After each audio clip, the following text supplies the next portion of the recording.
Alright, hey, what's up? I'm the straight shooter, Sean Dyke Facing, and we're going to discuss today Matt Sydal being signed to the WWE and what this means for their ratings against TNA, which, even though they refuse to acknowledge them, in a visual way, they acknowledge them and who they're acquiring in terms of talent and potential main eventers, if they're using them in the proper way.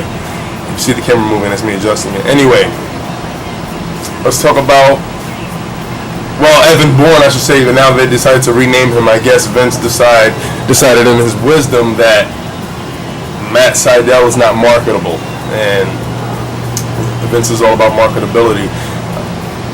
But nothing goes more marketable than the talent of Matt Sydal, who, if many of you have viewed Ring of Honor or past TNA broadcasts, has seen him do some quite amazing things. And I've read some comments about Matt Sydal, aka Evan Bourne, stating that he seems to be an AJ style ripoff, which is further from the truth. Yes, similar styles, but very different at the same time. Extremely talented, high flyer. It would be an insult to him because he goes higher than high. A little smaller than AJ. Matter of fact, looking back in history, in Ring of Honor, they have tag team before in the past. AJ, now, to get into him, immensely talented, phenomenal, not to just really, just jump on the jock of his name.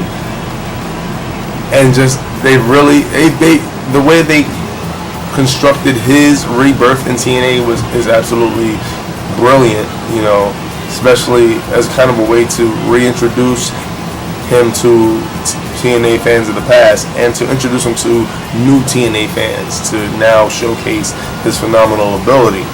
Matt Sydal, Evan Bourne, I'm still calling him Matt Sydal because that's what I was first introduced to him as. Watching his past matches, it's great to see that they are actually signing a talent and actually planning on doing something with him, especially someone else from the underground and from the independent wrestling scene. I feel someone else who did a lot for the great independent wrestling scene is CM Punk. Now, CM Punk may not exactly be this amazing athlete, but he has a style that works for him. And the fact that his style works for him is great. There's a lot. It shows that you don't have to, sorry about that. It shows that you don't exactly have to do a 680 flip, 450 flip, 350 splash, spin like 5 times in the air and do backflips just to exactly be considered a main eventer. I didn't expect them to give him a boost that fast, and by when I say boost, I mean him becoming world heavyweight champion in the fashion that he did. I mean, that was a shock to me. I thought they were going to have him wait till next year's WrestleMania, but the fact that they gave him this boost really shows me that WWE is really serious about creating something new.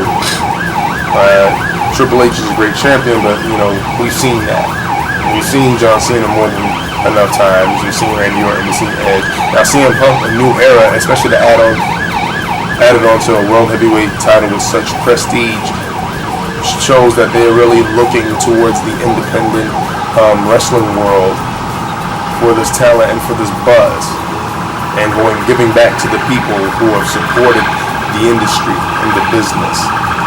Evan Bourne recently had a tremendous victory on ECW over Chavo Guerrero. A lot of people will say, that's nothing. Well, I respect Chavo as a competitor. He was always overshadowed by his uncle Eddie Guerrero, and it's just unfortunate the passing of Eddie Guerrero, I wouldn't say propelled the spotlight to Chavo, but he's not as overshadowed, but I know he wishes, in my heart, I believe he wishes that it could have been different. But the fact that he actually has a world title in his belt now is kind of refreshing now that his career actually has that. Honestly, the only reason now I have to watch ECW on Sci-Fi. Yeah, I do the ECW. Yeah, but that's another story. On Sci-Fi is Evan Bourne, Matt Sydal. And any of those who are watching this who have not exactly experienced who this individual is, I suggest you go on YouTube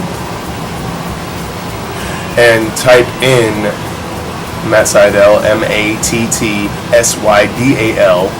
and really get a chance to view who this guy is and his arsenal of moves that he possesses that makes his matches so spectacular and so amazing just to enjoy and watch. Same thing for AJ. You can compare AJ and Matt yourselves. Matter of fact, you could probably even view some of their matches together, and I believe they competed against each other. I've watched, there's been matches in Ring of Honor that I have watched, and many that I'm looking to see. So those wrestling fans out there who would like to send me some matches, some of your favorite matches from past Ring of Honor or past TNA, even past WWE, and even give your opinions and views on certain people that are not being showcased and you feel should be showcased, I am more than happy to discuss that and look into that, because there's a lot of us out there, a lot of wrestling fans out there, and we have a lot of things to discuss. I mean, there's many superstars that are not being utilized that I feel they should be. That are definitely main event quality, and there are superstars that are now being introduced to the mainstream world, supposedly. The reason why I say supposedly is because the independent world is just as big as the mainstream. We're just not viewed as highly. That are finally, getting this spotlight and, let's keep it real, getting the money that they've been shooting for. And I'm looking forward to seeing Matt Sydal in these high-profile matches. But once again, in more high-profile matches and ladder matches and everything. Are you still here? Hold on one second. So, signing off, Sean Knight Facing, Straight Shooter. And once you can find me on YouTube, I'll be doing a lot more episodes discussing who should be showcased. And if you have more suggestions, feel free to hit me up. Alright.